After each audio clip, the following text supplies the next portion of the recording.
مرحبا بكم جميعا. اليوم ستعقد المنظمات الأوروبية المتحالفة من أجل السلام ندوة نقاشية حول القطاع الصحي في ظل جائحة كورونا وتعاطي الميليشيات الحوثية مع هذا الملف. في هذه الندوة سوف نستضيف كلا من الأستاذة زعفران زايد رئيسة منظمة تمكين، سوف تحدثنا عبر الزوم من الرياض، وستتحدث إلينا معنا في القاعة الأكاديمية والناشطة الحقوقية الدكتورة أروى الخطابي، رئيسة المركز اليمني الألماني للسلام والتنمية وعضو المنظمات الأوروبية المتحالفة لأجل السلام في اليمن. وكذلك معنا في هذه الندوة الأستاذ والناشط الحقوقي مجدي الأكوع، الأمين العام للرابطة الإنسانية للحقوق وعضو المنظمات الأوروبية المتحالفة من أجل السلام في اليمن. وسوف نبتدأ الجلسة مع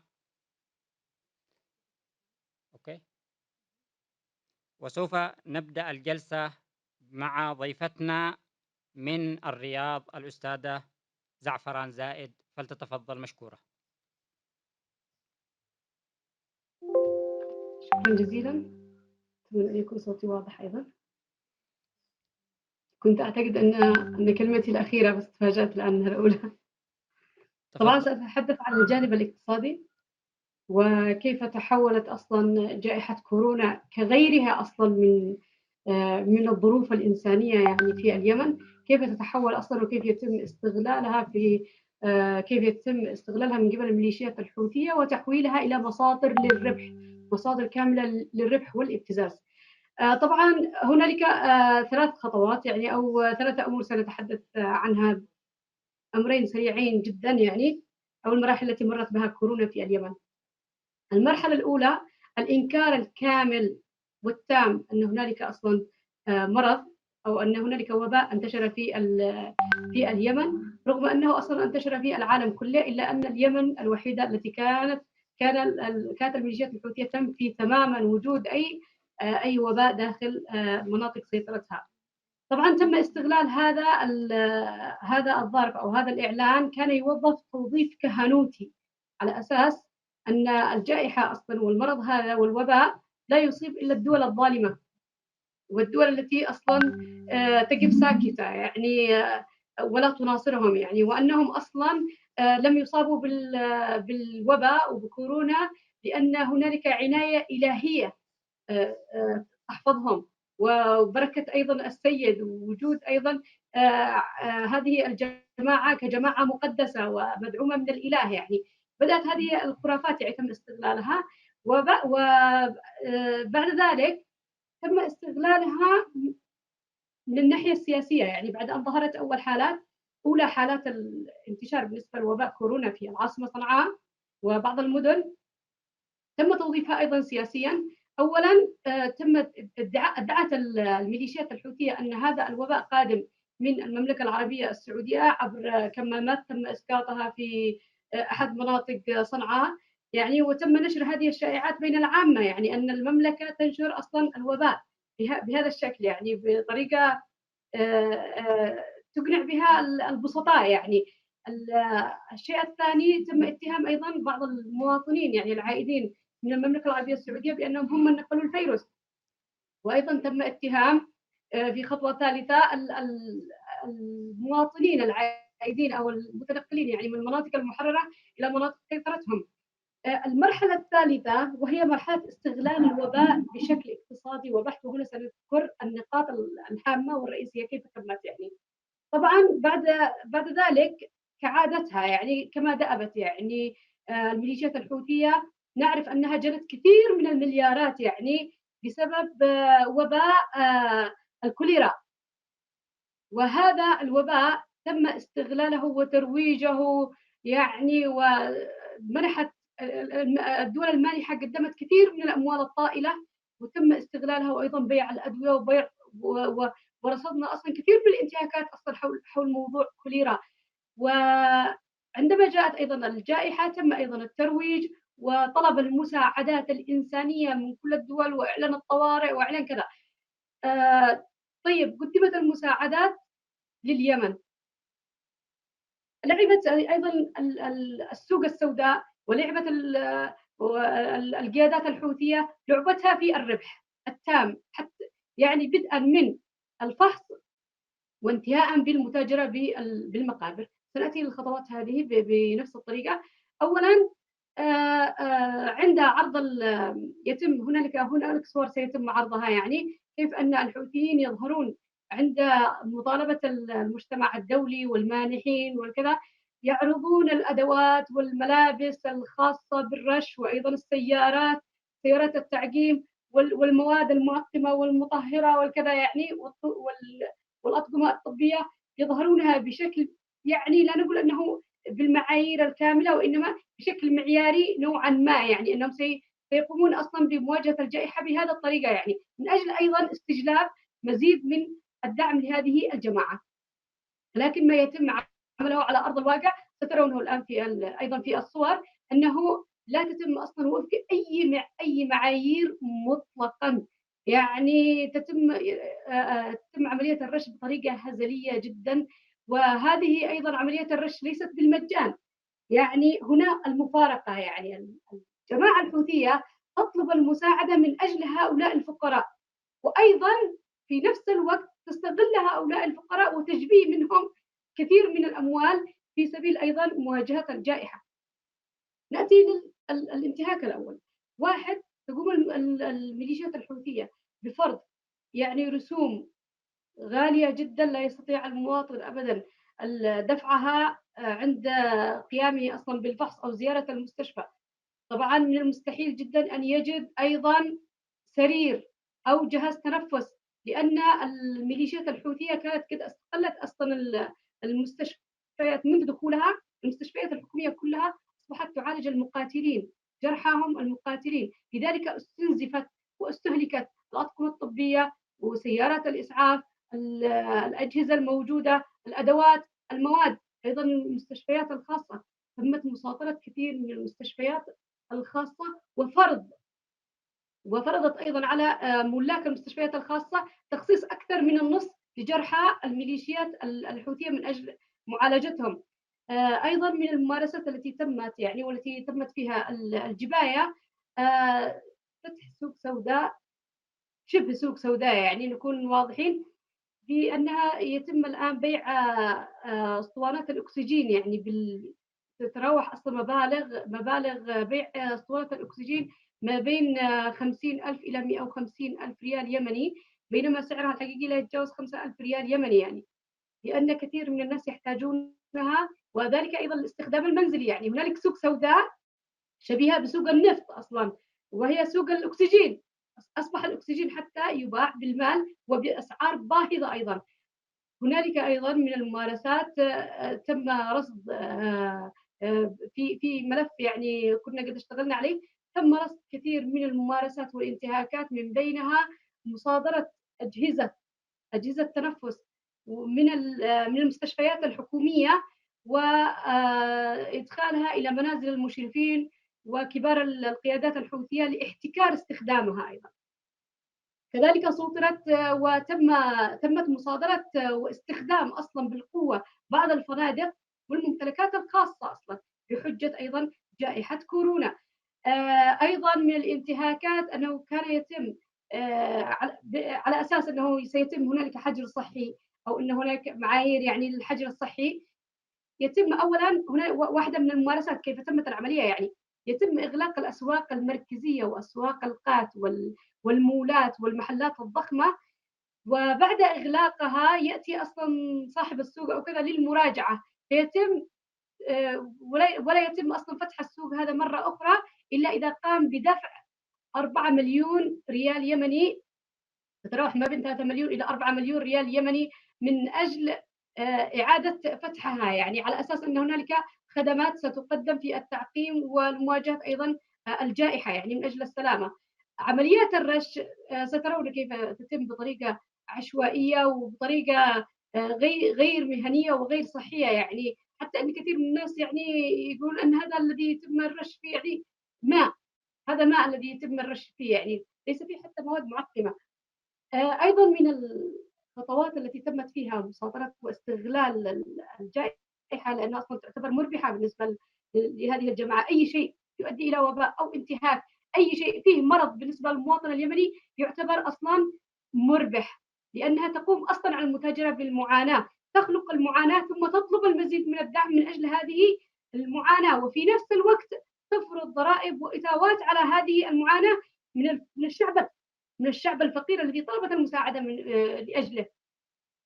من هذه الظواهر أيضًا التي تمت فيها المتاجرة بشكل كبير جدًا هي نعرف جميعًا أن المقابر أصلًا عندنا في اليمن هي تتبع أصلًا وزارة الأوقاف، وحتى نكون واضحين ما معنى الأوقاف يعني، هي أصلًا أراضي تُهَب يعني موهوبة أصلًا للدولة من قبل فاعلين خير يعني من قرون كبيرة يعني مرّت. فهذه الأراضي أصلًا المخصصة للأوقاف، كانت الجماعة الحوثية بعد اجتياح صنعاء وبعد اجتياح المدن، كانت سيطرت على المساحات الفارغة والمجاورة للمقابر كاملة يعني. فبسبب الجائحة ومحاولة المواطنين للحصول على القبر يعني أصبحت أسعار القبور شيء مهول جدًا، يعني بالنسبة للمواطن اليمني، يتراوح سعر القبر من 100,000 إلى 300,000 ريال يمني يعني في العاصمة صنعاء، وصل إلى 150,000 ريال يمني في محافظة إب.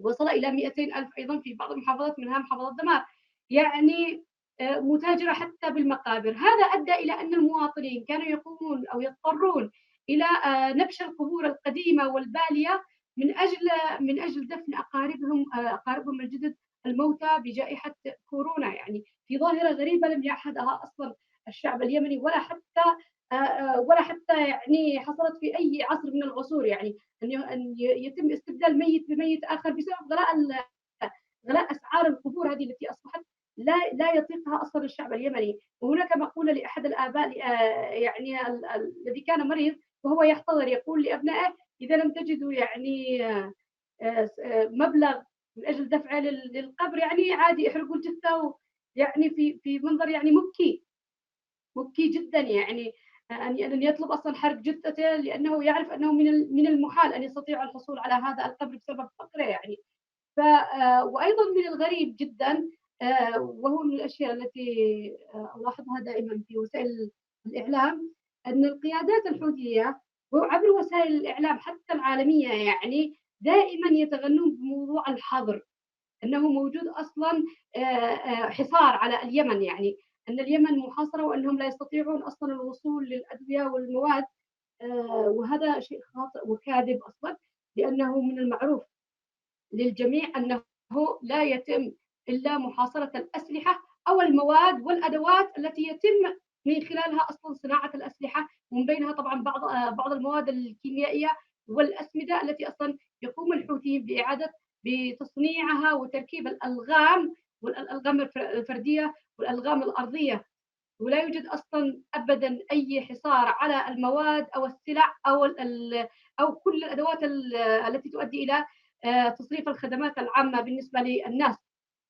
بالعكس، هذه الخدمات وهذه المواد إن لم تكن أصلًا في السابق يُدفع من أجلها أموال، بل على العكس يعني أصبحت تدخل بالمجان كمساعدات إنسانية يعني، لم يتم أبدًا حجز أي مواد أو أدوات أو حصار المدن كما يدعي أصلًا الحوثيين يعني، عند محاسبة الحوثيين أو حتى مكاشفتهم عن أسباب وباء أو كارثة أو كذا، على طول لا يتحدثون إلا عن أن هنالك حصار على اليمن، مع أن الحصار معروف ومحدد أنه ضد المواد والأدوات الحربية وما إلى المواد الحربية، أما المواد والخدمات والسلع والغذاء كله لا يفرض عليه أي شيء يعني ولا أي منع.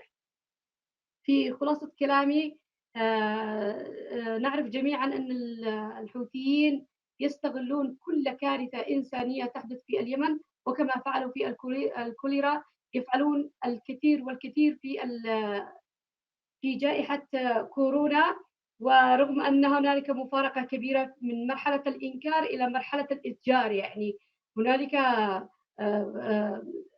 يعني مساحات من بينها كثير من الانتهاكات التي حدثت ضد الشعب اليمني الفقير الذي أفقرته هذه الجماعة، حاصرته ثم تغنت بالمعاناة هذه وطلبت المساعدات، وهذه المساعدات عندما تقدم له يطلب عليها الرسوم التي لا يستطيع أصلًا دفعها المواطن اليمني للأسف. شكرًا جزيلًا. أتمنى أن تعرض أيضًا الصور، لأنه في هذه الصور تظهر الميليشيات الحوثية وهي على أساس أنهم مجهزين وأنهم مهنيين، وأيضًا هنالك جماعات مسلحة يعني على أساس أنهم سيخرجون بالجيش الأبيض كما يسمونه، ونعرف أن سيارات الإسعاف خُصِّصت أصلًا ليس لنقل المصابين، سيارات الإسعاف التي تقدم كمساعدات لليمن تخصص من أجل إسعاف الجرحى المقاتلين في الجبهات، والسيارات والأطقم المسلحة تعتقل المصابين من داخل البيوت وتمارس عليهم الانتهاك، وأيضًا الابتزاز المادي للأسف يعني. وشكرًا جزيلًا أوكي. لاستماعكم. شكرا أستاذة زعفران. حدثتنا عن كيف تعامل الحوثيين مع جائحة كورونا، وأفادت بأن الحوثيين تعاملوا في البداية مع الجائحة عن طريق الإنكار، وذلك من منطلق ديني، معتبرين أن هذه الجائحة لا تصيب المؤمنين، وإنما تصيب من يخالفون شرع الله حسب دعواهم.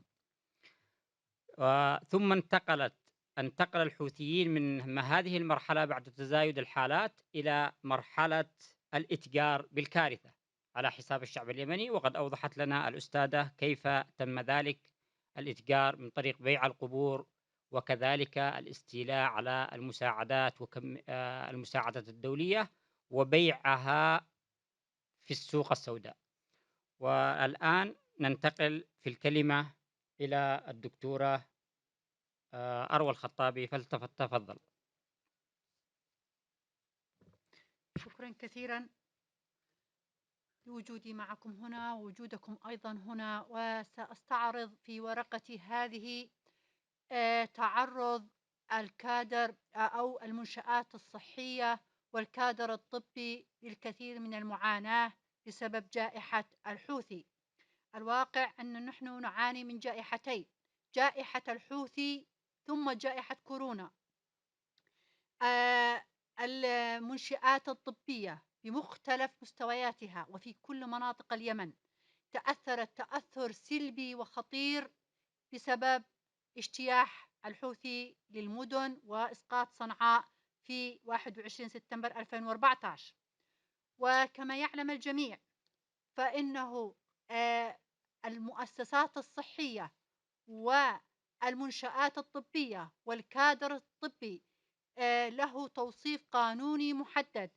فبموجب القانون الدولي الإنساني يجب احترام الرعاية الصحية في النزاعات المسلحة، فيجب احترام كافة الطواقم الطبية والمباني الاستشفائية كالمستشفيات والعيادات والمستوصفات والمراكز الصحية، ويجب وفقا للقانون الدولي تقديم الرعاية الطبية لكل المحتاجين بدون تمييز، سواء في السلم أو في الحرب، ولكن في الحرب أكثر. أيضا يجب جعل المنشآت الصحية ما هي منشآت وأعيان محايدة بعيدة عن النزاع مهما كان، وعدم استعمالها لأي غرض عسكري وتعريضها لأي خطر مسلح.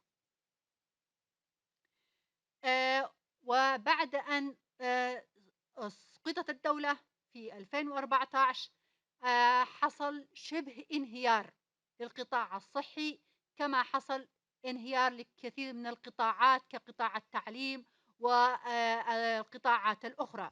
وكان القطاع الصحي من أكثر القطاعات تأثرا لأنه يعتمد أولا على الاستيراد، ثانيا على الكوادر الطبية معظمها محليا.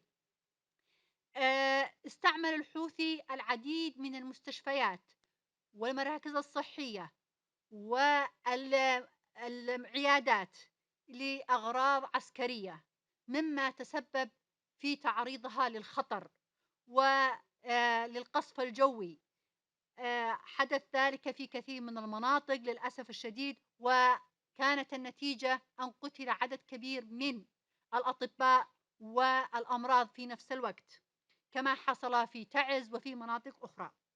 بعض المنشآت الطبية في المناطق غير الخاضعة لسيطرة الحوثي، قام الحوثي بقصفها، بمعنى أن لدينا نوعين من المنشآت: منشآت تحت سيطرة الحوثي، هذه المنشآت الصحية استعمل الحوثي لأغراض عسكرية، عرضها للخطر. المنشآت الأخرى هي التي توجد في مناطق أخرى، ما تزال في المناطق التي تسيطر عليها القوات الدولة أو الشرعية. هذه المنشآت قام الحوثي بقصفها عمدا وعدوانا، وتسبب أيضا في قتل الكادر الطبي والأمراض معا، وأخرج المنشآت الطبية عن الخدمة، وهي يعني للأسف هي ليست كثيرة، يعني تسبب في كارثة مضاعفة. لا يوجد لدينا مستشفيات ومنشآت طبية يعني تتناسب مع عدد السكان، وما هو موجود تم إعطابه وإخراجه عن نطاق الخدمة.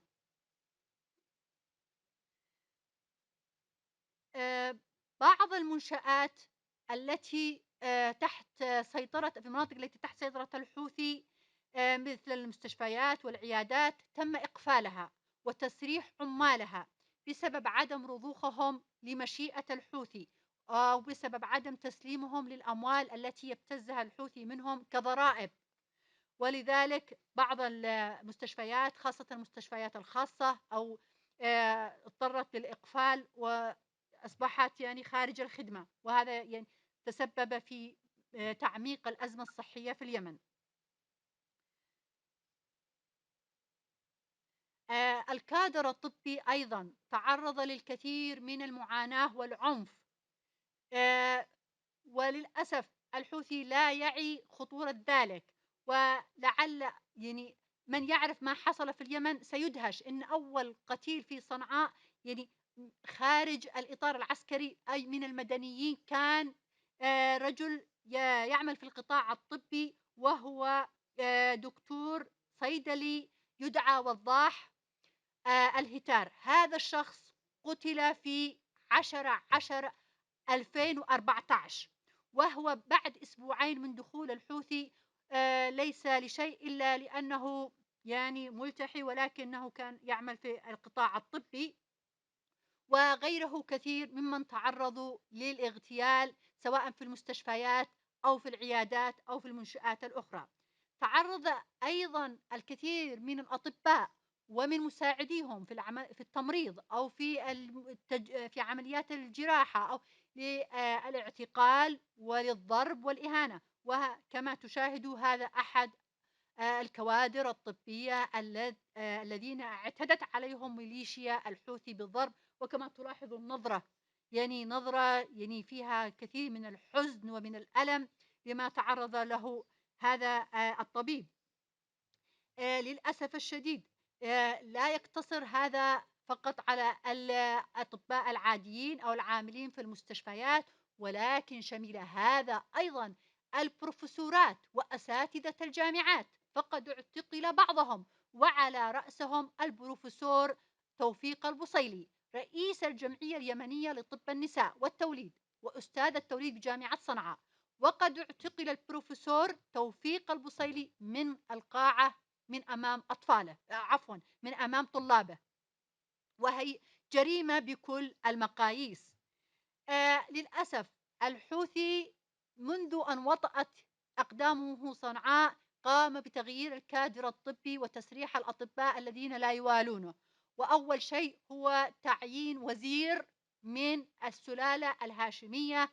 وكما ستلاحظ هذا الوزير لم يكن لا نعرف إن كان لديه صفات طبية أو لا، ولكن الذي نعرفه ونحن متأكدين منه بأنه كان خطيب مسجد يلبس العمامة ولا يلبس بالطو الأطباء. وكما تشاهد معي في الصورة هذا هو وزير الصحة الحوثي السلالي طه المتوكل. آآ طبعًا آآ ما قام به هذا الوزير أو الجماعة التي ينتمي إليها في المجال الصحي يندى له جبين البشرية، وقد تكفّلت السيدة زعفران زايد بالحديث عن كيف تصرّف الحوثي مع اليمنيين أثناء جائحة كورونا. أنا سألقي الضوء على جانب آخر، و يعني ربما أعطي نبذة يعني ولو مختصرة عن ما حصل في القطاع الطبي. فمنذ استولى الحوثي قام برفع الأسعار، يعني الخدمات الطبية أصبحت مكلفة جدًا على المواطن العادي في ظل انعدام المرتبات.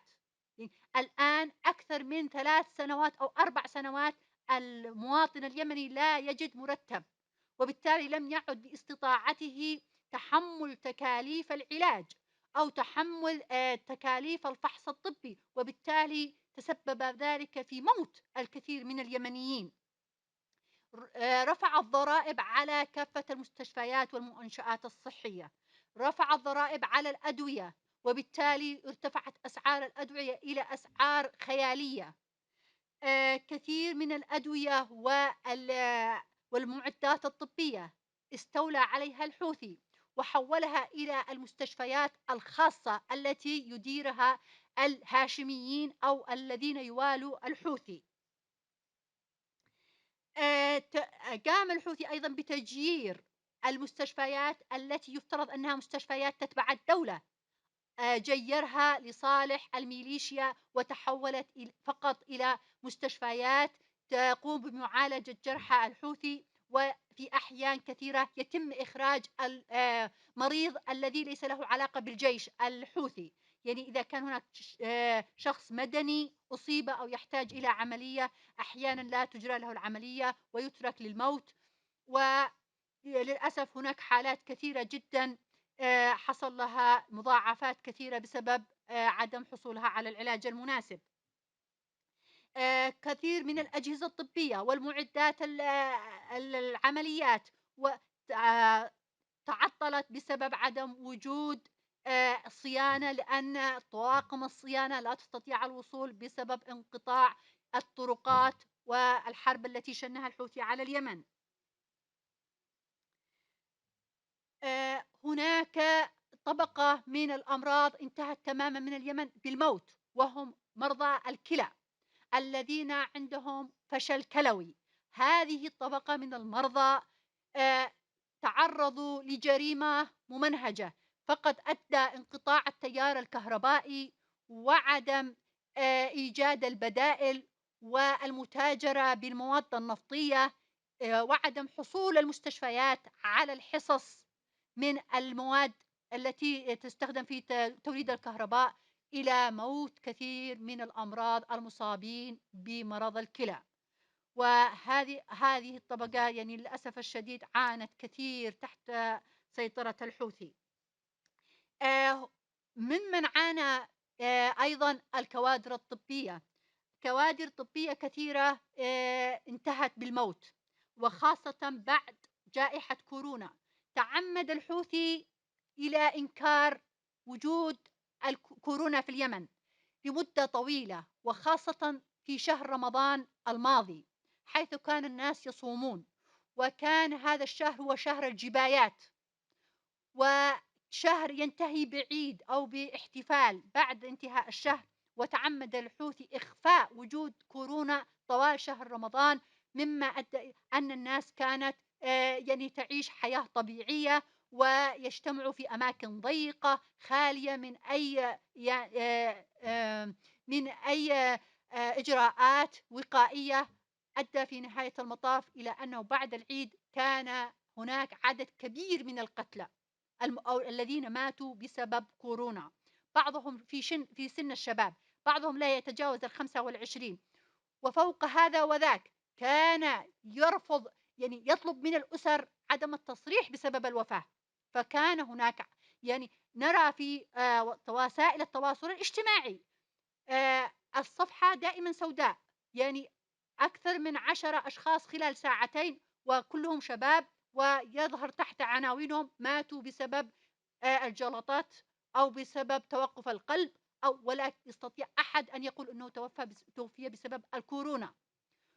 وكانت هذه جريمة وما تزال إلى الآن كثير من الناس يموتوا دون أن يستطيعوا التصريح. أيضا أكثر ما فضح الحوثي هو موت الأطباء أنفسهم. لدينا عدد كبير من الأطباء توفوا خلال هذه الجائحة، وهذا يعني مثل بسيط. هذا مثل بسيط من الأطباء والكوادر الطبية والممرضين والعاملين في القطاع الصحي ماتوا خلال الأسبوعين الماضيين، معظمهم أطباء صغار في السن.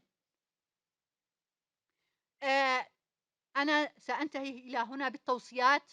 أولا، توصي الورقة بتحييد المنشآت الطبية والكادر الطبي والامتناع الفوري والشامل عن تعريض المنشآت الطبية أو الكادر الطبي للخطر.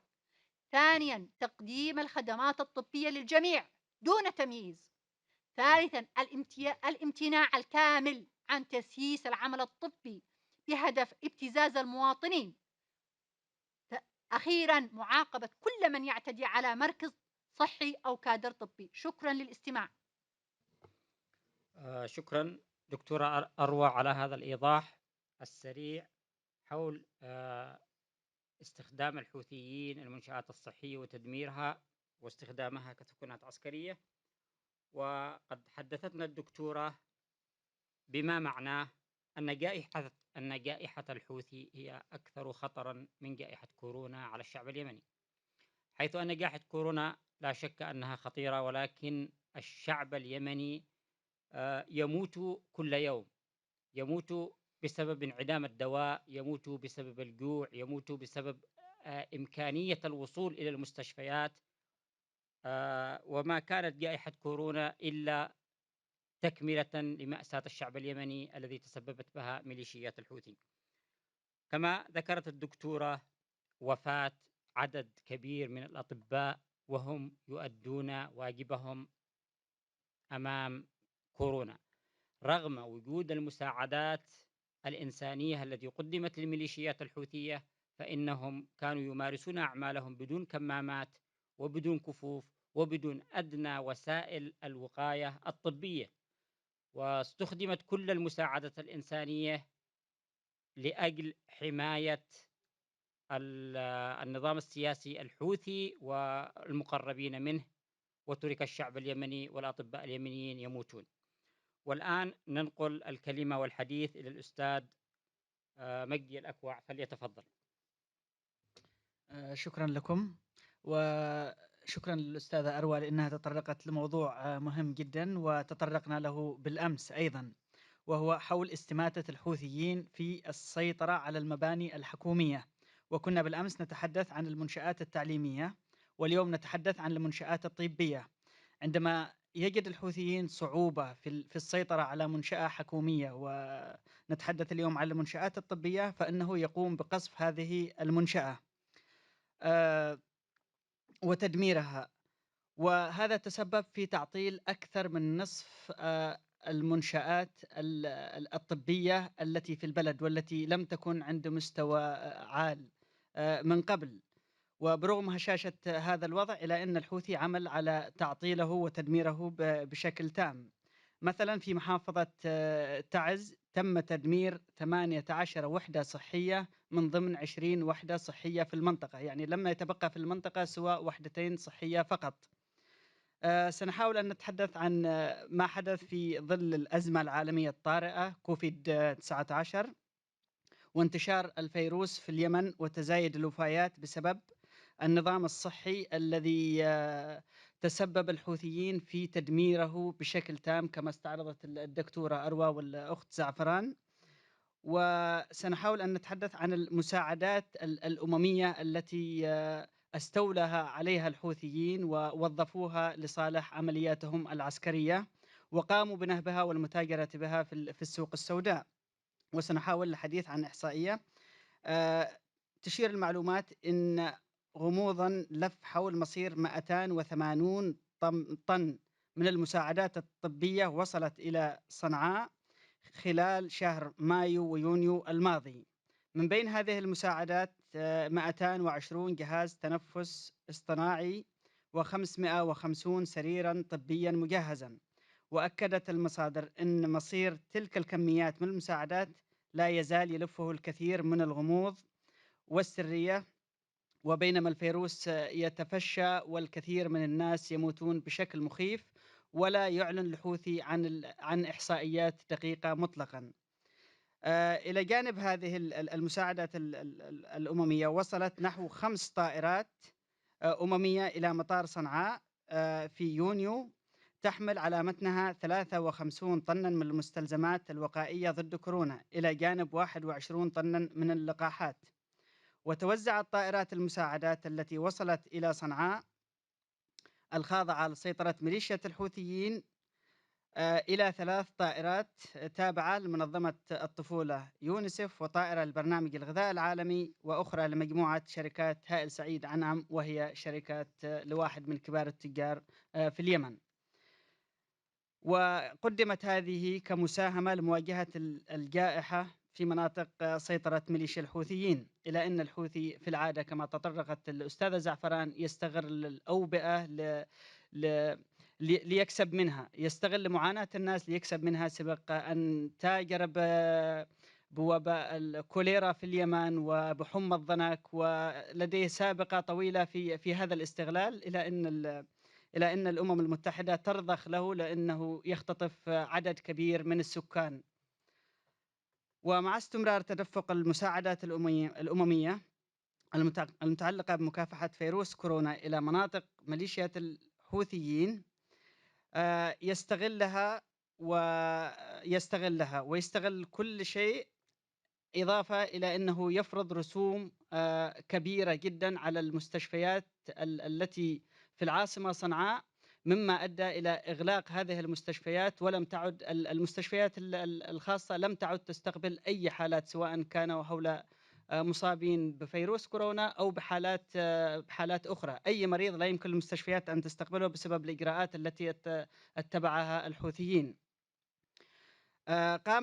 قامت ميليشيا الحوثيين أيضا حسب المعلومات الصادرة من صنعاء، قامت بتخصيص جزء كبير من المساعدات الطبية لإقامة مراكز عزل خاصة بقادتها وأتباعها فقط، فيما الجزء الآخر تكدس بعضها في مخازنهم، والبعض الآخر تتاجر به للمستشفيات الخاصة التي تتبع في أغلبها قيادات حوثية أو رجال أعمال ممولين لجماعة الحوثي. والسوق السوداء، عمل الحوثي أيضا استغل الكثير من هذه المساعدات لبيعها في السوق السوداء بشكل كبير. وكشفت مصادر طبية بيع الانقلابيين لما يزيد على 20,000 فحص خاص بكورونا لمستشفيات خاصة في العاصمة كانت قد حصلت عليها الجماعة من منظمة الصحة العالمية. أيضا في مارس الماضي سلمت منظمة الصحة العالمية أكثر من 100 سيارة إسعاف استخدمها الحوثيين في عملياتهم العسكرية، ولم يستخدمها أو يوزعها على المستشفيات سواء الحكومية أو الخاصة. شكرا لكم. شكرا. أستاذ مجدي أوضح لنا بالإحصائيات الذي هو عبارة عن 280 طن من المساعدات الإنسانية لهدف مكافحة فيروس كورونا وصلت إلى اليمن، ولم يصل منها شيئا واحد إلى المستشفيات سواء الحكومية أو الخاصة، ولم يعرف أين مصيرها. وكذلك 220 جهاز تنفس صناعي أيضا لم يستفيد منها الشعب اليمني، وإنما تم بيعها في السوق السوداء كما ذكر الأستاذ مجدي الأكوع. وفي ختام هذا الندوة، من الإنكار إلى الاستغلال، من إنكار الحوثيين لهذه الكارثة إلى استغلالها في نهاية الأمر، ما بينهما حدثت كوارث للبشر وموت وقتل. وفي نقطة مهمة ننوه إليها، وهي أن الحوثيين بعد تفشي المرض عملوا على تخويف الناس، فمن أصابه المرض وتم التبليغ عنه يذهبون إليه بأطقم عسكرية لأخذه، مما جعل الناس لا يستطيعون البوح بأنهم أمراض أو مصابون بهذا المرض. وهذه ليست صدفة، وإنما هي سياسة ممنهجة لكي لا يصل الناس إلى المستشفيات ويتم الاستفراد بالمواد الصحية المقدمة من المنظمات الدولية. والآن وفي ختام هذه الندوة نفتح لكم باب الأسئلة، لمن يحب أن يسأل أو يشارك فليتفضل.